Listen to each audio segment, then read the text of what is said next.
참 반가운 것들도 있고, 묵힌, 묵은 뭐라고 해야 되나?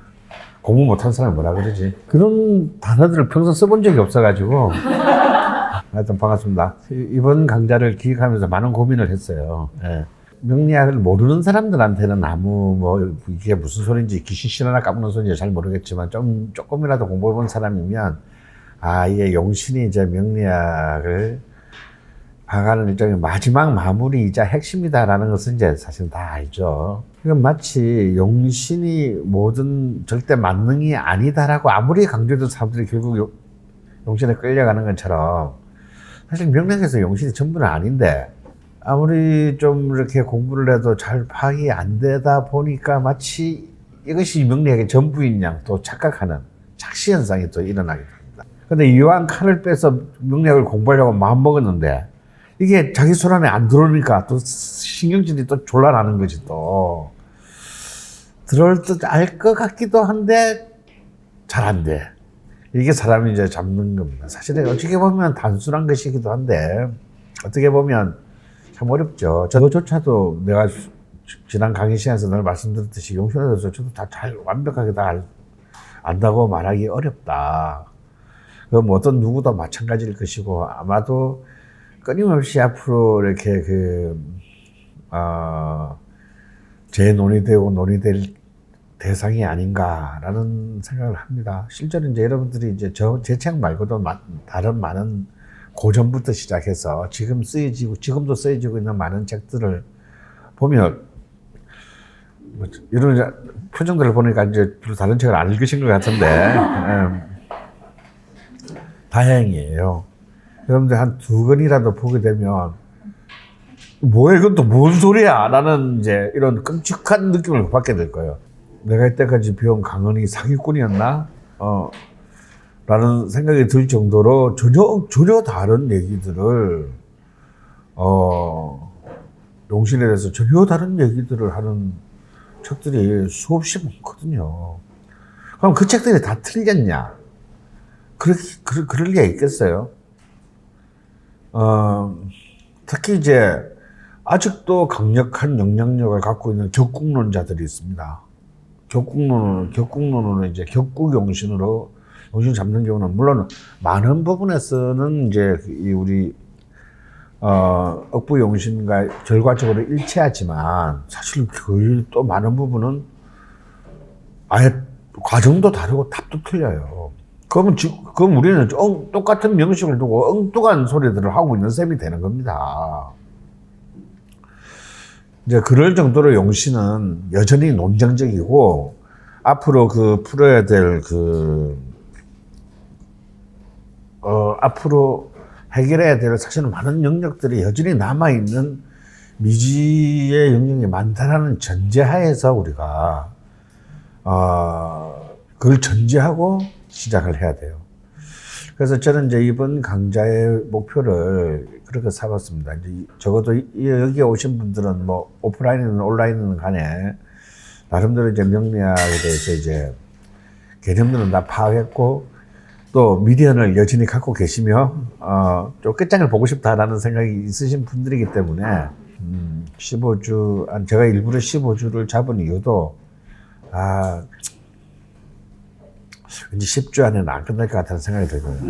왜냐면 이 강의는 사실 처음으로 개설하는 강의이기 때문에, 그럼 끝장을 보자. 끝을 봅시다. 라는 어떤 그런 마음으로 15주를 잡았습니다. 그래서 거의 12월 초까지 갈 것 같은데,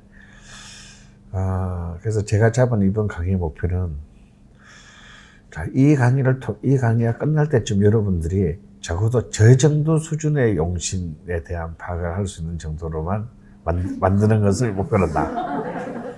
어차피 나도 틀리는데, 그런 말도 안 되는 목표를 저는 제 혼자 잡았어요. 그래서 이제 이 목표를 실현하느냐 못하느냐는 여러분에게 달려 있습니다. 일단 우리가 오늘 첫 시간은요, 이제 두 번째 시간부터는 굉장히 좀 역시 용신을 다루는 부분이기 때문에 여러분이 임상 때처럼 좀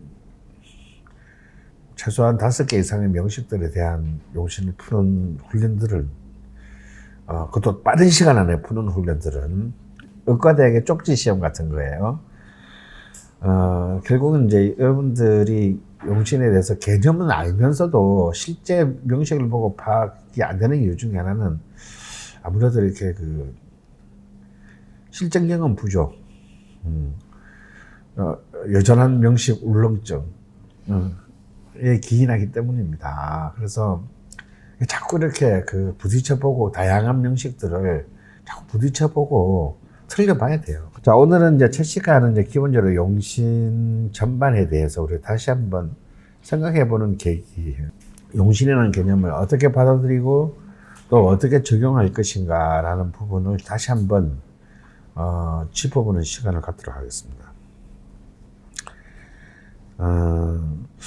제가 이제 특히 임상을 임상반을 이제 쭉 지내다 보면 진짜 여러분들이 막 전부 다 너무 이제 용신을 맞추는데 급급하고 용신을 통해서 점쟁이 코스프레 하는데 이제 자꾸 빠져드는, 어쩔 수 없이 제가 그렇게 유도를 하니까 그런 것을 느낄 때가 있어요. 근데 그런 것은 사실 별로 좋은 태도가 아닙니다. 그러자고 우리가 명략을 배우는 것도 아니고요.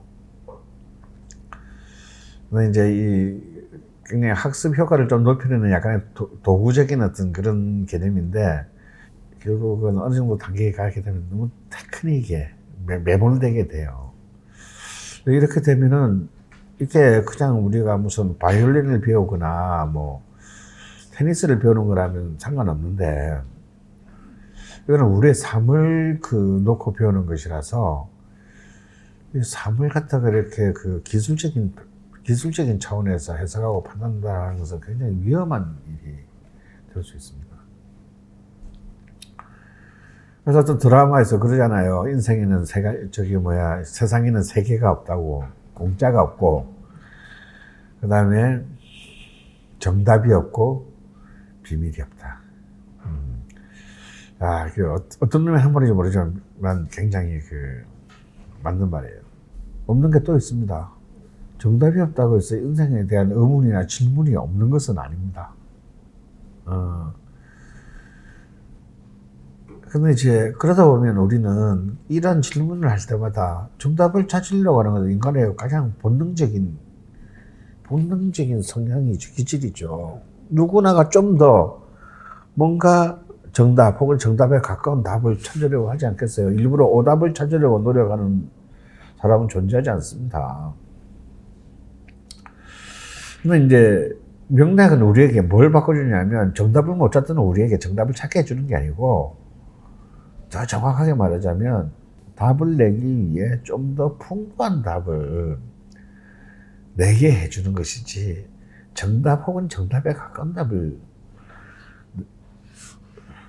내게 해주는 것은 아니거든요. 근데 마치 용신이라는 게 신중윤수가 용신이다, 이렇게 말할 때마다 우리가 좀 이렇게 통쾌함이 있잖아요. 정답, 뭔가 딱 그렇게 이거젝 틀린 정답을 맞췄다라는 어떤 그런 거. 우리가 통변을 하고 해석을 할 때는 굉장히 서사적으로 하면서, 용신을 맞출 때는 마치 가나다라에서 딱 찍는 것처럼 얘기를 한단 말이죠. 정확하게 대상을 찍어서. 그러니까 이게 마치 용신이라고 하는 것이 앞에 우리 모든 전 과정을, 모든 걸 싹 다 제거하고, 마치 내가 정확한 남의 인생에 대해서 혹은 나의 인생에 대해서 마치 딱 떨어지는, 그리고 자기 삶을 일단 살아오는 어떤 데이터를 몇 개를 대보니까 딱 맞아 또. 그럴 때 사실 희열이 있습니다, 사실은. 그 맛에 또 공부하는 거고. 근데 이제 여기에 빠지다 보면은 이제 우리가 손가락질 하는 역술가가 된다, 이거야. 그래서 우리는 일단 여기서부터 출발을 합시다. 정답은 없지만 정답을 찾으려 하는 것이 인간의 인지상정이고, 하지만 그럼에도 불구하고 우리는 정답보다는 풍부한 답을 원한다는 거죠. 더 넓고 깊은 답을 원한다는 겁니다. 그런데 용신으로 가는 길이 그 답을 풍부하고 깊게 가는 것을 방해한다면 이것은 진짜로 정말 큰일이다. 이것이야말로 재앙입니다. 졸라 힘들게 공부해가지고 엉뚱한 길을 가는 셈이 된 거니까요. 그래서 용신이라고 하는 것은 우리가 원국과 대운을 보다 더 풍부하고 풍요롭게 파악하기 위한 결정적인 도구인 것이지 우리 삶의 결정적인 도구는 아니에요. 자, 그 착각에서는 우리가 벗어나서 이제 용신을 바라봐야 될 것 같습니다. 자, 우리 왼쪽은 올해가 또 3.1운동 100주년 기념이 되는 해이기도 해서 유관순 여사의 사주입니다. 오른쪽은 이제 1979년인가 그 노벨 평화상을 수상했던 이제 그 인도에서 빈민 구제 활동을 평생 보내고 선종한 마더 테레사의 사주예요. 두 사람 다 개수일간입니다. 한번 시작하는 김에 두 사람의 용신을 한번 해볼까요? 한 사람은 개수일과 개유일과 전부 일지를 다 득지했습니다.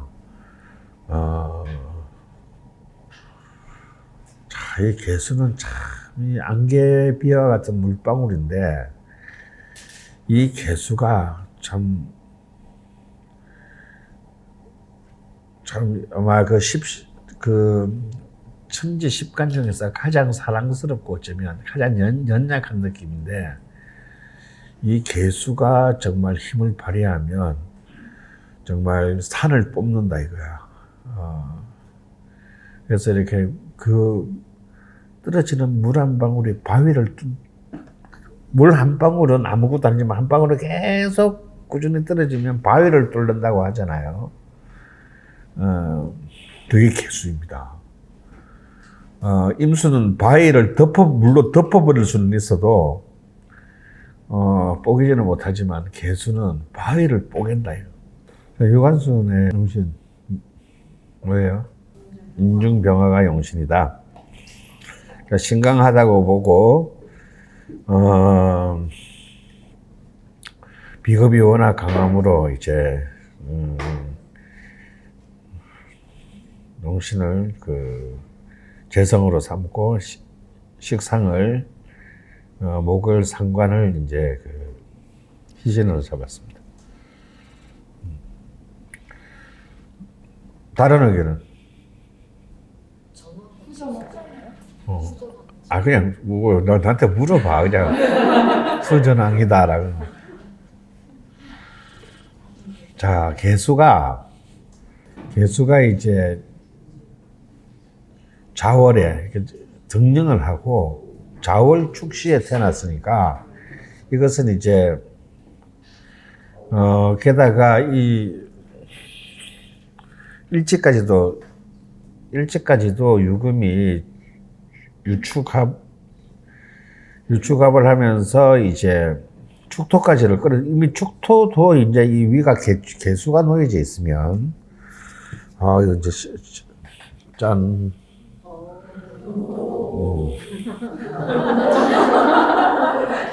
자, 이 축토도 자월의 축토는 해자축월의 축신은 뭐라고 했어요? 수라고 그랬죠. 그리고 해자축월이 아니더라도 이 축토 안에는 뭐가 들어있다? 개수와 신금이 들어있죠. 그래서 보통 개축이 놓여지게 되면 위에 개수가 놓여지게 되면 축토 안에 들어있는 개수가 바로 홍을 이루기 때문에 이것은 수에 대한 축토 관이라기보다는 비견의 힘이 엄청 강해져서 이 개수의 힘이 강화된다고 합니다. 그러니까 유금은 또 편인이니까 비겁을 생하게 되죠. 그래서 인목을 제외하면 이건 전부 수를 향해 다 달려가게 됩니다. 그래서 사실은 이 정도가 되면요, 여러분, 이게 꼭 편인이 아니라 이 자리가 개사 이 자리 유금이 편인이 아니고 그냥 사화 같은 전혀 엉뚱한 것이 들어와 앉았다 하더라도 이 정도로 왜냐면 축토가 수니까요. 이 월지와 이렇게 시지를 그리고 천간은 아예 그냥 수로 관통을 했습니다. 그 차치하게 되면 이 정도 되면은 이거는 이제 거의 다른 글자를 인목이나 사화를 쓸 수가 없습니다. 이런 경우에는 전부 어떻게 된다? 수의 기운으로 읽어야 된다. 수의 기운으로 가야 됩니다. 그래서 이 명식은 개수를 용신으로 잡고 가야 되겠습니다. 그런데 이제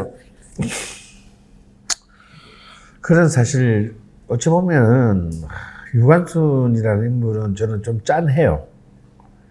어떤 점이 좀 짠하냐면 사실 유관순은 그 1902년생이니까 만세운동 1919년에 이제 김인현 만세운동에 가담했을 때가 우리나라 나이로 만 17살입니다. 그러니까 지금 따지면 이제 고등학교 1학년, 2학년 나이에요. 그리고 그 이듬해 옥사했습니다. 보면요, 하여튼 성깔은 어떻게, 수전왕이에요. 그죠? 예. 아주 그냥 막, 이 임수 겁재가 막, 천간을 임임개개, 무시무시합니다. 월주는 또 임자고요. 사실 실제로 그 유관순 정도면 나이 들고 여학생이어서 사실은 훈방 정도로 나올 수 있었습니다. 근데 이제 이 5년형을 받게 된 경우가 받게 되는 과정이 뭐냐면요. 그래서 재판을 받는데 이제 일본인 판사가 그런 거예요. 그냥 앞으로 그 일본에 충성서 예약을 하면 근데 풀어주겠다. 뭐 그런 건데 그래서 조카 그런 거지. 나는 죽어서라도 외놈들이 멸망하는 것을 볼 것이다. 라고 이제 대찬수를 합니다. 그래서 완전히 판사가 꼭지가 돌아가지고 미친년이야 하고 이제 5년형을 때렸는데 이거는 이제 사실은 이거는 너무 당시의 죄질에 비하면 너무 과한 판결해 가지고 또 3년으로 깎여요.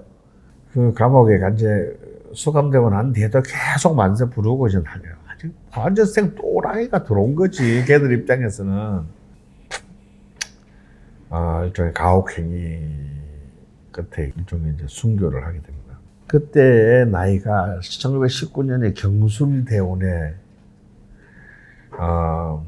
술소운입니다. 그러니까 기신년이죠. 수가 용신이니까 토국수잖아요. 그 해는 김인년입니다.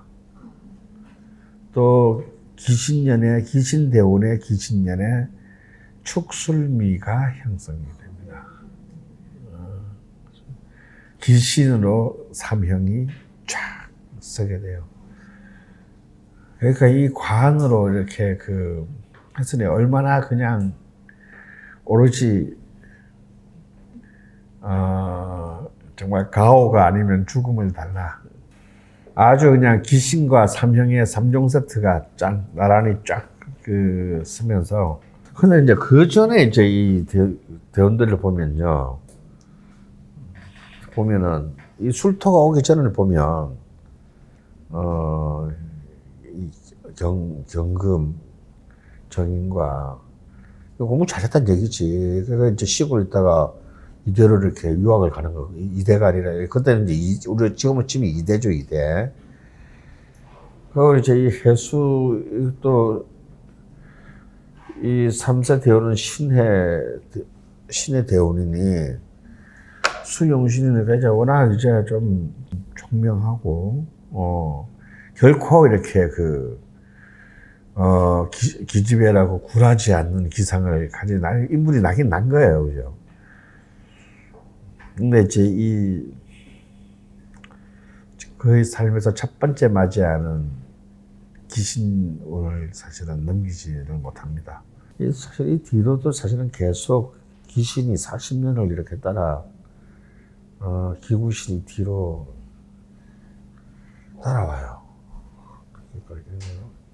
그래서 대운의 흐름이 정말 쉬운 흐름은 아니었을 것 같습니다만.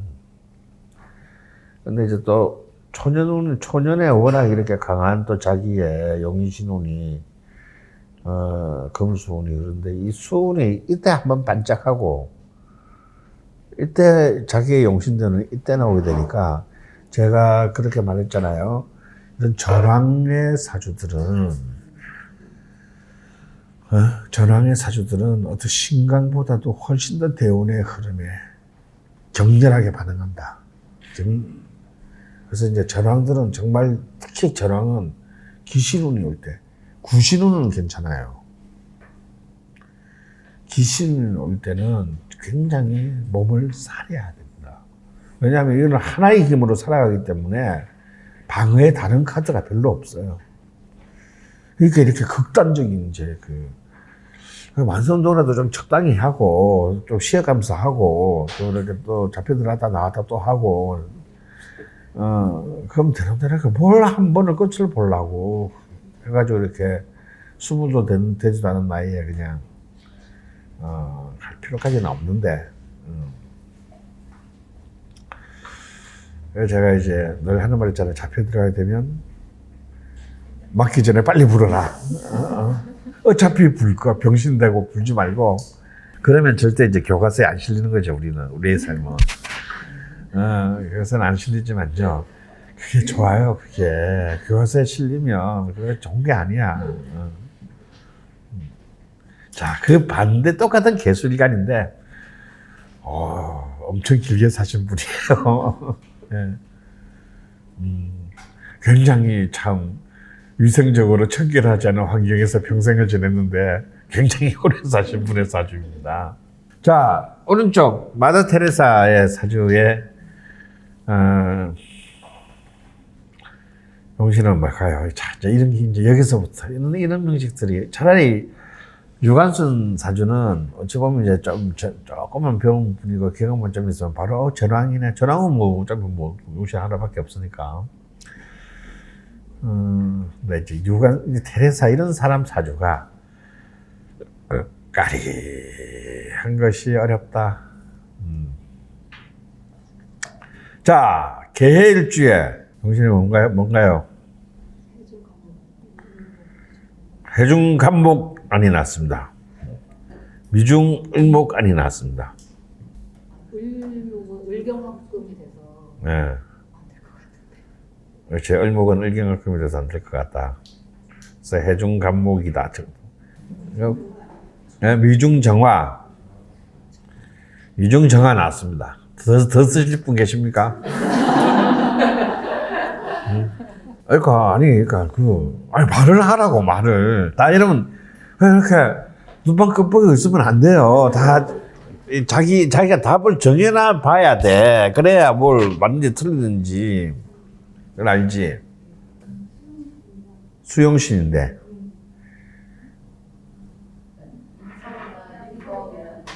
임비가 용의신이다.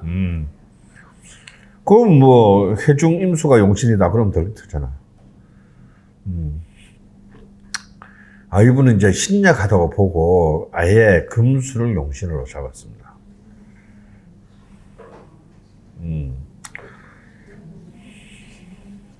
뭐 이렇게 상황이 다 다르다고. 앞으로 갈 길이 참 험난하다는 생각이 정말 듭니다. 미중정화다. 예. 역시 제 기대를 거스르지는 않네요. 예, 미중정화입니다. 자, 이게 이렇게 보면 이러면 이제 헷갈리는 거예요. 보면 사실 간단한 건데 헷갈리는 거예요. 자, 일단 신강신약을 판정해야 되는데 이게 점수가 좀 모자라 그죠? 신강하다 그게는. 그게 중화인데 이제 신강에 가까운 중화야. 근데요, 여러분, 이제 또 책에 따라서 또 다 다른데 일단 일단 등령득지를 했잖아요. 등령득지를 한 상태에서 나머지 일간을 제한 걸쳐 중에 한 개만 내 편이 있으면 그게 무엇이든 그런 경우는 거의 99.99% 신강이라고 봅니다.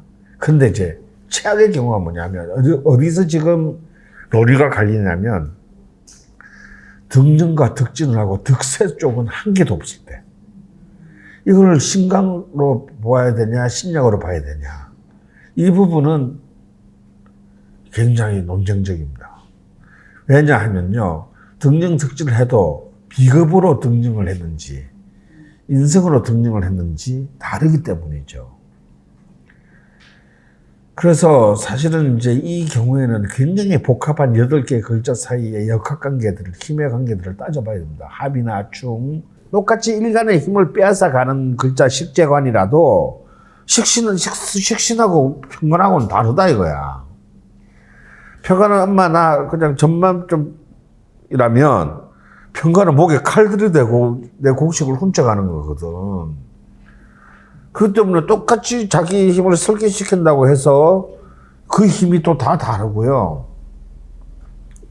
다음에 어느 자리에서 그래서 관이 자기를 일간을 공격하는 관이 저 멀찍이 연주에 떨어져 있는 거하고 똑같이 2개 있는데 바로 옆에 월간하고 시간에 관 2개가 있는 거하고는 위협의 정도가 다릅니다. 이게 복귀 때부터 이제 머리가 이제 뽀개지는 겁니다.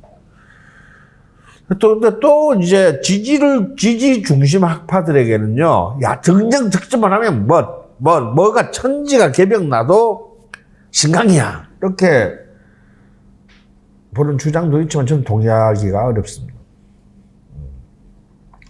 이것도 케바케다. 상황에 따라서 다릅니다. 이 경우는 등정 득지를 했는데, 등령을 한 신금이 비급이 아니고 인성이죠. 그러면 아무래도 비급으로 뿌리를 내린 거하고는 급수가 힘이 조금 딸리는 편이다 이것도.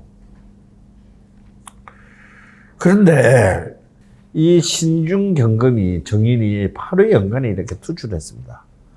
이렇게 되면 뭐가 되면 거의 뭐가 돼? 철주가 된다. 철주가. 천간에 투출했다.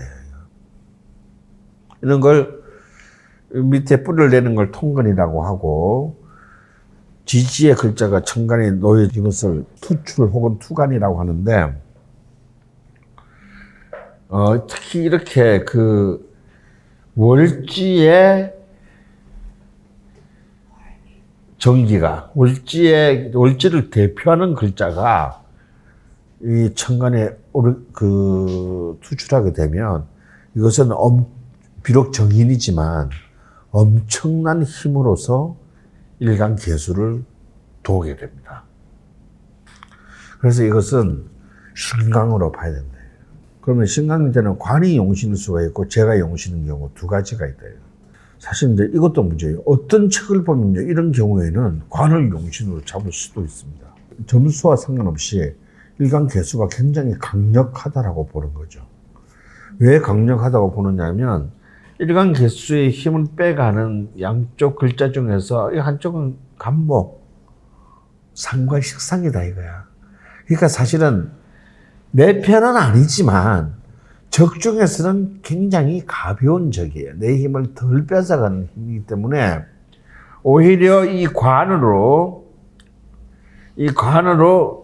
아예 이 강한 일간을 견제를 해주는 것이 훨씬 낫다라고 볼 수 있고, 또 옛날 사람들은 옛날 이론의 특징은 뭐예요? 웬만하면 관을 용신으로 그냥 잡고자 했으니까 이걸 관을 용신으로 잡겠다라고 우기면 할 말은 없어요.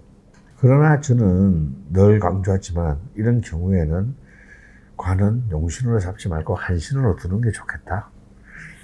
왜냐면 관을 용신으로 잡으면 문제가 뭐다? 뭘 감수해야 된다? 식상이 기신을 드는 것을 감수해야 된다. 저는 웬만하면 우리 식상은 기신으로 두지 맙시다. 이 식상을 기신으로 둔다는 얘기는요, 뭐냐면 나 출세를 위해서 자식을 포기하겠다는 얘기거든. 아주 간단하게 말하면, 야, 출세하기 위해서 자식 내팽개칠 수 있죠. 뭐 돈으로 키우지 뭐까지 거. 근데 나는 그게 그렇게 그런 삶이 있을 수는 있는데 그게 건장하고 선택할 만한 삶인가라는 점에 대해서는 별로 아름답지 못하다. 이거. 그래서 저는 관은 추구의 결과로 봐야지 그것을 추구의 대상으로 삼을 때, 권력을 내가 추구해야 될 인생의 목표로 삼을 때는 그 인생이 피곤해진다. 이건 저의 세계관일 뿐이에요. 여러분 내 생각에 동의를 안 하셔도 됩니다. 하다 보니까 관도 가졌다. 뭐 이 정도가 돼야지 나는 저 관을 가지기 위해 평생을 치열하게 노력했다라는 쉣이라고 본다. 왜냐하면 그 과정에 인간이 얼마나 많은 나쁜 짓을 저질까를 생각해 보면, 근데 이제 어쩔 수 없이 관을 용신으로 잡아야 될 때가 있습니다. 이건 어쩔 수 없이 떠밀려서. 그때 어느 때냐? 식상이 신강한데 식상이 완강할 때, 식상을 도저히 용신으로 잡을 수 없을 때, 그럴 때는 그 식상의 힘을 또 그렇다고 우리가 게으름을 찬양할 수는 없는 거잖아요. 그래서 이제 그럴 때는 어쩔 수 없이 제 관을 용신으로 잡아야 될 때가 있습니다. 근데 이런 통상적 경우라면요, 약하긴 하지만 미중정화 혹은 술중정화를 용신으로 잡고 간목상관을 희신으로 잡으면 자연히 그 기토평관은 한신이 되기 때문에 셋 다를 내 편으로 쓸 수 있어요. 마더 테레사는 알바니아, 그러니까 지금 지형으로는 마케도니아 출신입니다. 동유럽 사람이죠. 근데 어찌어찌 하다가 이제 영국으로 건너서 순위학교를 다니다가 인도로 이제 가는 것을 자기 삶을 선택한 것이 이제 26편인대원입니다. 그래서 이제 18살인가에 17살에 이제 수녀선을 받고, 근데 전부 다 자기가 이제 수녀선을 받을 때나 다음에 이제 인도에서 자신의 이제 종교적 삶을 이제 걸겠다라고 한 때나 보면요, 전부 기구신대예요. 전부 임수, 신금, 전부 급제, 편인의 기운이 강할 때입니다. 가뜩이나 이렇게 신강한데, 왜냐면 그 당시에 사실 1910년, 20년대, 30년대에 여성이 그런 이제 정말 통상적이지 않은 그런 삶을 결단을 내리고 이렇게 주의 뜻으로 살겠다. 그것도 가장 가난한 곳에 가서 쉽지는 않았을 겁니다. 이런 거 보면 참 중국인들의 관점이 정확해요. 왜 그렇게 힘들게 사니? 참 대운의 흐름이요 보면, 그래서 요때가 좀 굉장히 힘들었지만, 그래서 그래도 사오미, 임묘진, 그리고 이렇게 다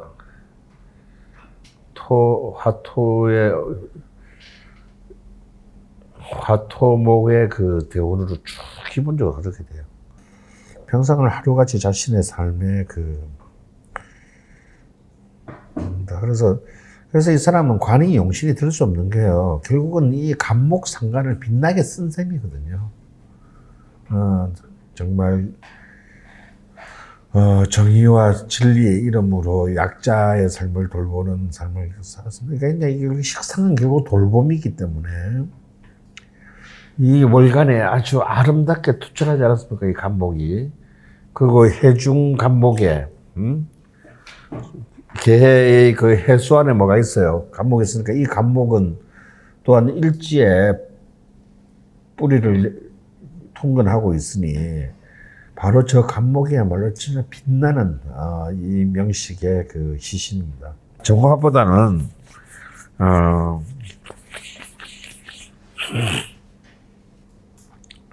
저 간목 희신이 훨씬 정말 빛난다라고 할 수 있죠.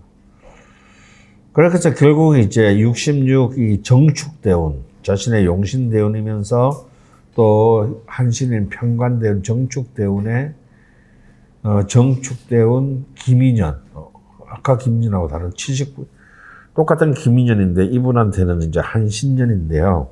그 해에 노벨 평화상을 받았습니다. 그리고 참 안타깝게도 이 86년 이 을목대원, 이 을목대원은 재밌어요. 이 신인데 뭐다? 예. 이게 을경합금이 돼가지고 희신인 것 같은데 사실상 구신으로 이렇게 기반합니다. 굉장히 위험한 애죠. 이 대운에 들었으면서 굉장히 위독해져서 바로 2년 만에 88의 나이로 선종했습니다. 사실 이 86대운은 그 당시 세대를 생각한다면야 워낙 또 길게 살았다라고 할 수도 있고 또 이 을경합금에 또 해수 귀신까지 이렇게 있는 대운이니까 이 대운에 와서 건강을 크게 잃는 것은 어쩔 수가 없었을 것 같습니다. 근데 이제 안타까운 것은 저는 이 사람에게 가장 빛나는 글자인 이 간목이 바로 뒤에서 기다리고 있었다라는 거죠.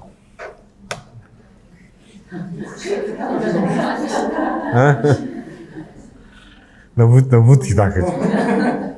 이런, 이제 오늘 시작을 이제 여성분 2명의 명식으로 했는데, 이런 거 보면 역시 좀 신강해야 될 것 같아.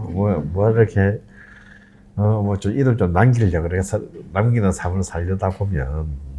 그러니까 아까 일반수 예. 저게 3대 괜찮고 13은 안 좋거든요. 네, 좋은 짝입니다만, 제가 아까 말씀드렸잖아요. 전황은요, 전황은 기신에 굉장히 민감합니다. 다른 신강에 비해서. 물론 이제 경술이나 기유나 무신대운 같은 경우는 아무래도 기신인 토가 이렇게 다 금으로 이렇게 설계를 시켜주니까 힘이 약하긴 해요. 그건 다행입니다. 근데 한번 보시면요. 이렇게 세로로 보면은 그럴듯한데, 이 술토 입장에서 보면 이 두 개는 어떻게 돼요? 술토 끝나면 기토로 가니까 사실은 어찌 보면은 이렇게 보면 이 두 개가 따로 또 독립되어 있지만, 소원별로 보면 기신이 10년이 이어지는 꼴이 돼요. 그죠? 이게 그냥 차라리 요렇게처럼 한 번 갔다 한 번 왔다, 한 번 갔다 한 번 왔다 하면 힘이 약한데, 여기를 기준으로 보면 10년의 토 귀신이 10년을 이어지게 됩니다. 이런 것들은 좀 전황의 사주에 있어서는 치명적입니다. 전황이 다 좋은데 굉장히 기신에 민감하고 타격이 크다라는 거예요. 그래서 이거는 좀 자기가 스스로 좀 조절하고 방어할 수 있는 어떤 그런, 좀 뭐랄까, 인생의 여유와 해안을 얻기 전에 너무 어린 나이에 이런 전황대운이, 인생을 만약에 저런 게 한 30, 40대 이후에 오게 되면 또 적절하게 또 이렇게 그 피해갈 지혜를 얻을 수 있었을 텐데, 너무 젊은 날에 오게 되면 이제 모 아니면 도식에 이제 이 전황의 파괴력이, 불붙는 거죠. 다시 한번 기초반 시절의 용어를 상기시키자면요. 용신은 망병통치약도 아니고 도끼비 방망이도 아니에요. 이렇게 생각하시면 될 것 같아요. 용신은 나침반입니다. 여러분이 만약에 밤에 항해를 한다고 했을 때 아무리 해도 지도가 있으면 뭐예요? 나침반이 없으면. 지도는 아주 정교한 지도가 있어. 근데 나침반이 없으면 어떻게 돼요? 아무 의미가 없잖아요, 그 지도가. 다음에, 나침반은 A급 그 미제가 있는데, 지도가 없어. 그럼 나침반을 그거 가지고, 이쪽이 북쪽인갑다. 이거 말고는. 아무 의미가 없겠죠. 우리가 원국이나 대운을 바라보는 것, 판단하는 것은 지도입니다. 이 각각의 운명의 지도다 이거야. 근데 우리는 지도만으로는 갈 수는 없어요. 아닙니다. 갈 수 있습니다. 요즘은 내비게이션이 있습니다라고 할 수 있겠지만요. 결국 내비게이션이라는 게 뭡니까? 지도에다가 나침반을 결합한 거죠. 그래서 그게 나침반이 있어야 그 지도는 지도 구실을 하게 되는 것입니다. 그래서 그 이상도 그 이하도 아니다. 그 나침반과 지도가 있어도 지도를 잘못 읽어서 엉뚱한 방향을 가는 놈 숱하게 많고, 또 이 지도와 나침반을 의심해서 아니야 이 길이 더 빨리 갈 거야 라고 가다가 암초에 걸려서 뒤지고 하는 놈이 얼마나 많나 말이지 세상에.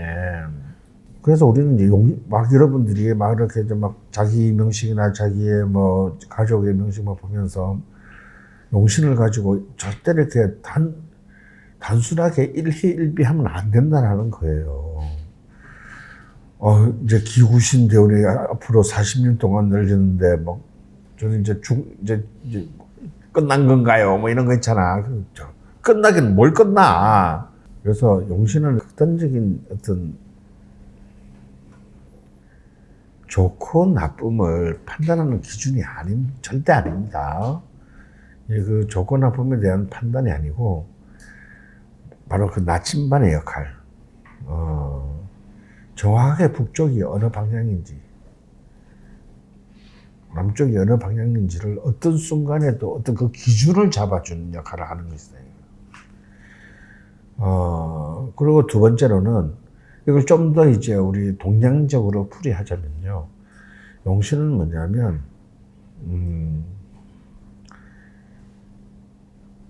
어디서 출발했습니까?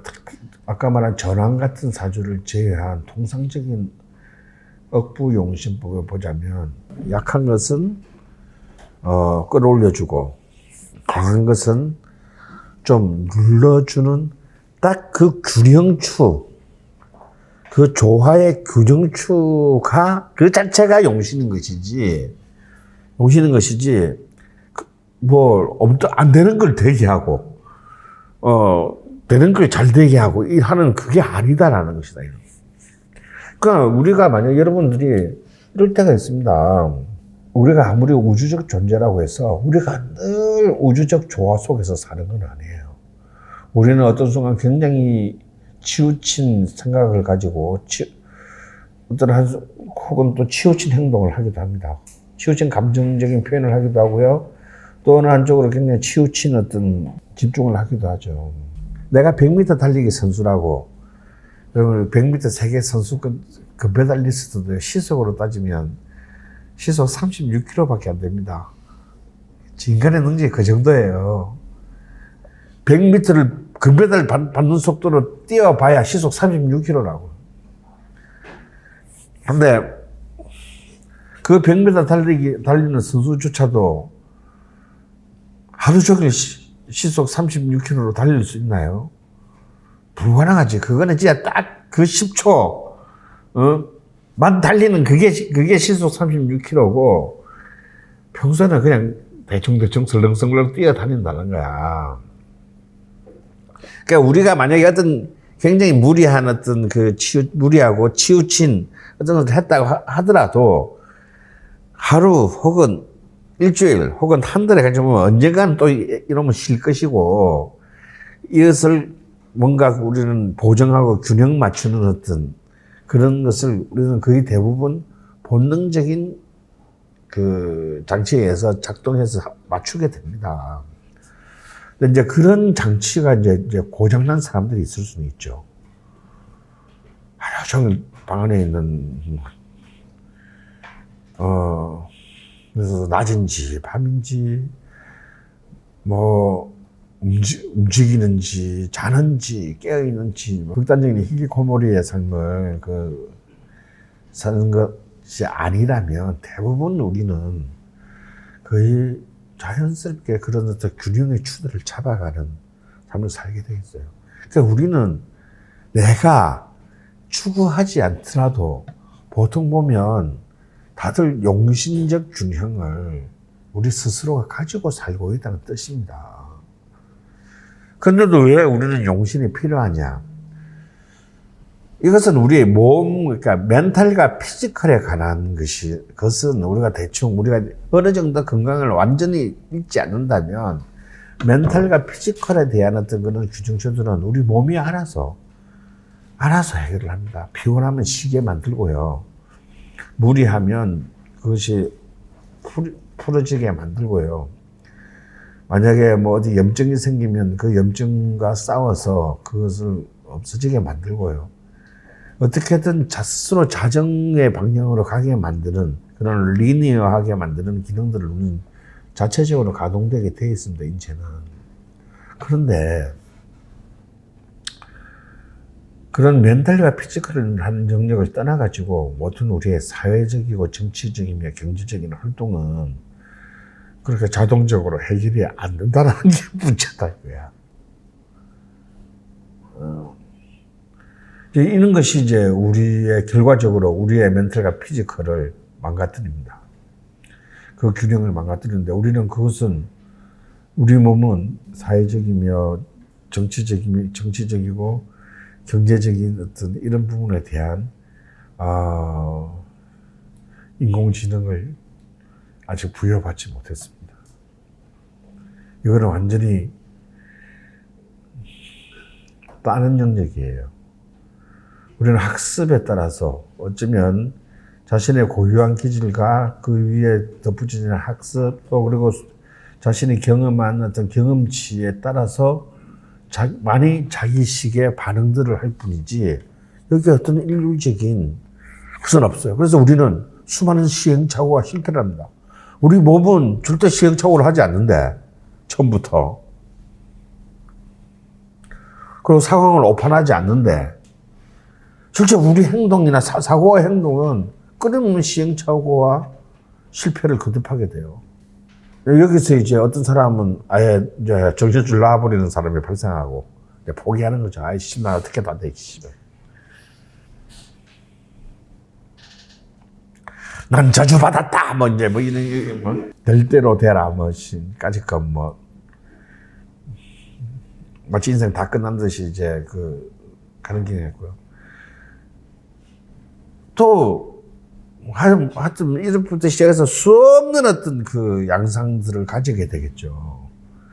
그래서 사실은 우리는 어떻게 하면, 우리 마치 인체가, 자기의 그 길을 찾아가듯이, 우리도 인체가 아닌 인생이라는 것을 찾아갈 수 있는 어떤 그 리듬의 패턴을 근데 그 리듬 패턴은 사람마다 다 다르단 말이지. 그것을 찾아야 되지 않을까. 가져야 되지 않을까. 그런 간절한 어떤 그 열망이 사실은 동양에서는 저는 명리학을 낳았고 그 명리학에서 용신이라는 개념을 낳았다라고 보는 겁니다. 그래서 어찌 보면요. 용신이라고 하는 것은, 그거 없이 살아도 돼요.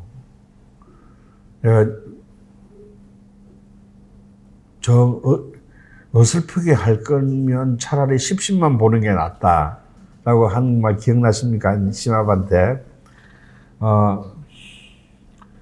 십신대로만 살아도 사실은 어쩌면요. 대충 다 맞아요. 야, 식상운이야. 식상운에 맞게 살고, 재성운이야. 돈 벌어야지. 인생운이야. 그럼 공부할까? 자격증 딸 거 없나? 그러면 살아도 돼요. 그러면 대충 기본은 가. 그럼에도 불구하고, 그러는 이제, 용신이라는 것이 필요한 것은 그만큼 인간은 그 우주와만큼 복잡하고 또,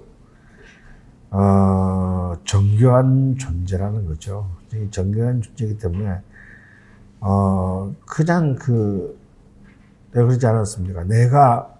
우리가 십신으로서의 그 욕망과 용신으로서의 욕망이 다르다라고 했잖아요. 십신으로서의 욕망은 뭡니까? 내가 가지고 있는 그 자 그대로의 욕망이죠. 그럼 인간은 그걸로 만족하면 그걸로 끝인데, 그걸로 만족을 못 한다는 거지. 지가 가지고 있지 않은 것에 대한 또 욕망을 또 동시에 가진다라는 거예요. 그게 용신의 욕망이거든요. 나는 별로 갖고 있지 못하지만, 뭔지 저걸 내가 가지게 되면, 제 일종의 그 워너비, 바로 그게 이제 이상에 대한 욕망인 겁니다. 현실에 대한 욕망과 이상에 대한 욕망이 동시에 공존하는 이 복잡한 존재이기 때문에 이 용신이라는 표현이죠. 우리가 그냥 두 발 딛고 사는 3D 차원의 그냥 개념으로 생각해 버리면요, 용신은 솔직히 필요 없을 수가 있어요. 그냥 현실의 욕망에만 충실하게. 문제는 어찌 보면 삶은 굉장히 단순해질 수 있습니다. 또 그렇게 실제로 단순하게 사는 사람도 굉장히 많아요. 여러분들 이렇게 친구들 보면 인생 왜 그렇게 복잡하게 살아? 인생 뭐 있다고? 그냥 단순해. 그냥. 끝없이 인생을 갖다 이렇게 그 단순화시키는데 탁월한 능력을 가진 사람들이 주변에 많죠. 많아요, 의외로. 그런 사람들한테는 이런 갈등은 굉장히 그 무의미한 그 사치일 뿐입니다. 야, 그러다 답이 나올 것 같아? 하면서 조롱이나 하죠. 예. 근데 우리는 또 그게 동의를 못하니까 문제가 되는 거다, 이게. 아이, 또 뭔가 우리의 삶에는 나를 위한 별이 남아있을지도 모른다라는 그런 허황된 욕망을 부리지 않는 거죠.